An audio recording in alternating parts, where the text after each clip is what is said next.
What's going on, JakeOfALL here, and in this YouTube video I'm going to show you how I'm going to upgrade these lights, and Duke's going to help.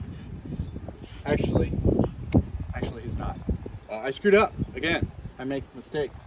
So I got these Boslla HID style LEDs.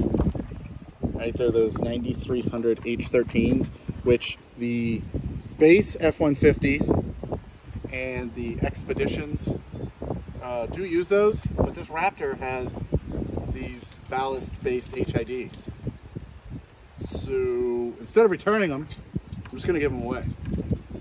So if your car can take an H13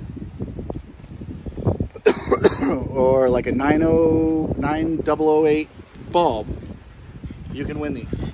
All you have to do is be in the United States. Comment below what your vehicle is. I'm not going to verify fitment, and I'll even pay to ship them for you. So you comment below what your vehicle is and what you'd like to upgrade on your vehicle. I'm assuming your headlights. But comment the vehicle and say, I'd like to upgrade my vehicle. Thanks for entering. Thanks for letting me win, Jake. And I'll just pick a random winner and I'll send you my screw up. So I'm the Jake of all mistakes.